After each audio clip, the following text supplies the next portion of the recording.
Shalom Obracha, qu'Akadosh Baruch Hu, il vous protège, il vous donne la santé, la joie, la prospérité et bonne journée. Aujourd'hui, je voudrais vous raconter une petite histoire sur mon oncle Rabbi Meir Pinto, alav Shalom, que le mois d'Adar, il a quitté ce monde il y a environ 41, 42 ans. Et j'étais présent lorsqu'il a quitté ce monde. J'étais avec lui à la maison. Je suis resté chez lui pendant un mois, pendant qu'il avait traversé une grave maladie. Et, et à cette époque-là, il y avait malheureusement son frère, Rabbi Raphaël Pinto, alav shalom, qu'il a été, il a été assassiné au Maroc par un voisin. Mais à l'époque, on ne savait pas ce voisin. Il est rentré par la terrasse et il a frappé avec un barre de fer et 3 jours plus tard, il est mort avec ses souffrances. Moi, j'ai entendu ça. Je suis parti au Maroc. Je savais que Rabbi Meir Pinto, il est resté tout seul à la maison. Rabbi Pinto était vieux. Et je lui ai posé la question. Mais tu as vu l'assassin? Il ne veut pas me répondre. Et pendant chaque jour, pendant une semaine, 2 semaines, je lui dis, mais t'as pas peur, on est là, on te surveille, on dort avec toi. On était 4-5 personnes à la maison. Et Mina Shamaïm, on n'avait pas peur. En général, une maison où il y a eu un crime, et on a peur de rester là-bas. Mais on n'avait pas peur. On dirait qu'on était protégé par le tzaddik. La maison, c'était la maison de Rabbi Pinto à Casablanca. Et il ne veut pas me dire.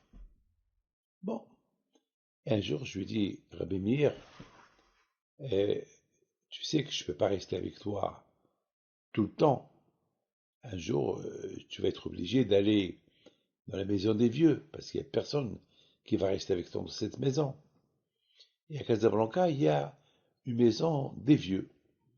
Et lui, il m'a commencé à me supplier, non, ne me fais pas ça, tu restes avec moi, je vais rester dans la maison de Rabbi Pinto, et je t'en prie. Il a commencé à pleurer, et je vois un vieux, mon oncle, qui pleure. J'ai dit devant, ça va Rabbi Meir, mais dis-moi qui a frappé Rabbi Raphaël Pinto? Qui l'a tué? Il me dit, écoute, dans quelques jours, vous allez savoir. Mais quand? Vous allez voir. Dans quelques jours. Bon. Un mois plus tard, mon oncle Rabbi Meir Pinto, vraiment, on voyait qu'il était vraiment malade. Et la Hevra Kadisha, on avait quelqu'un qui s'appelle Shaouil, alav shalom, il était un expert. Il fait peur. Les gens, ils avaient peur de lui. Les gens, lorsqu'ils voyaient, ils se sauvaient. Parce que lui, il avait l'expérience de... Il connaissait tous les signes de la mort. Et parfois, il voyait quelqu'un, il savait quand il va mourir. Il voyait parce qu'il y a des signes que nous, on ne connaît pas. Mais il y a des signes. Hachamim, ils disent que 40 jours avant la mort de la personne, il fait des signes. Mais ça, c'est pas tout le monde qui le connaît. C'est pas tout le monde qui le connaît. Lui, il savait. Et vous savez ce qu'il me dit? Il me dit, Rabbi David, votre oncle, Rabbi Meir, il va quitter ce monde le mardi. Et c'était dimanche matin. Je suis quoi, le mardi? C'est pas possible, mais il n'a pas l'air qu'il va mourir. Il me dit, Rabbi David, tu vas voir mardi. Et je ne l'ai pas cru. Dimanche, lundi, lundi soir, déjà, mon oncle n'était pas bien. Et voilà, je regarde Shaouil, il ne nous a pas quittés, il est resté avec nous à la maison, et il nous a dit, eh ben, c'est demain l'après-midi. Mais je lui dis, mais je vois pas qu'il va mourir. Et regardez, et mon oncle, il fumait. Et chaque fois, il me demandait une cigarette, je lui donne une cigarette. Et je lui dis, mais regarde, il fume. Il m'a dit, tu vas voir. Bon, le lendemain, mardi, vers 9 heures du matin, je regarde Shaouil, il me dit, l'après-midi. Je lui dis, mais attends. Alors là, j'ai profité. J'ai dit, peut-être il a raison, ce Shaouil-là. Moi, je ne connais pas. Je dis à mon oncle, je ne suis pas marié. Bon, je suis resté avec toi un mois, je t'ai surveillé, je t'ai pas pris à la maison des vieux. Ah, maintenant, je veux une bracha pour que je me marie. Je n'étais pas marié encore. J'avais 29 ans et demi. Il me dit, ben, si Dieu veut, parce que tu restais avec moi, cette année, tu vas rencontrer Thomas Zal. Comme ça, il m'a dit, ma. Et puis, je lui ai posé une question.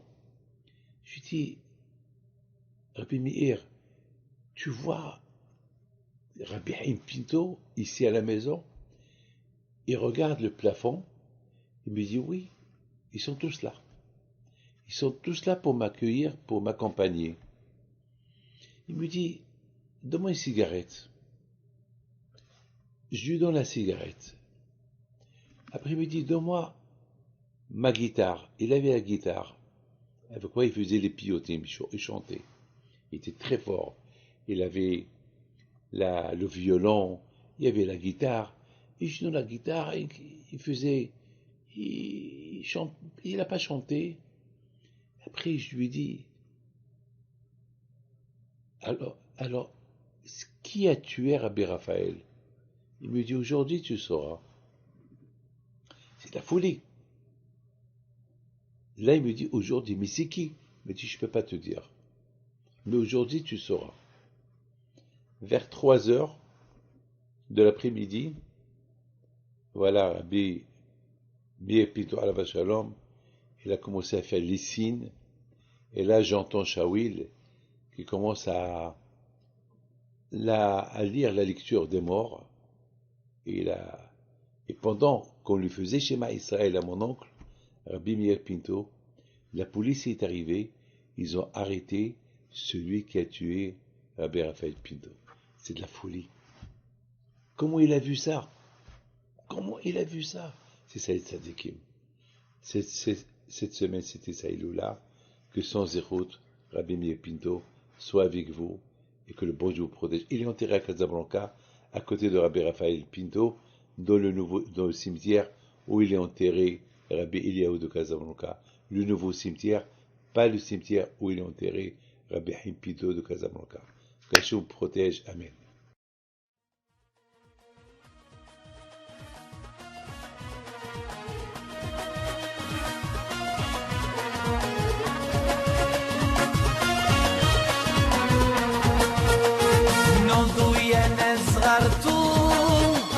على ربي حي بنتو وقف لنا زي خوتو يا وز خوت